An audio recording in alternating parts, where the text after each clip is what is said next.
باید خوب خداحافظی کرد، یعنی باید خوب کات داد.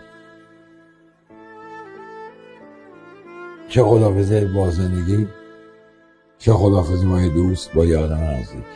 خوب باید خداحافظی، دردناک خداحافظی معمولا، ولی تایمشو باید فهمید دیگه. تایم این زندگی اینقدر بوده، تایم این رفاقت اینقدر بوده، ازش پشیمون نیستم. خداحافظ.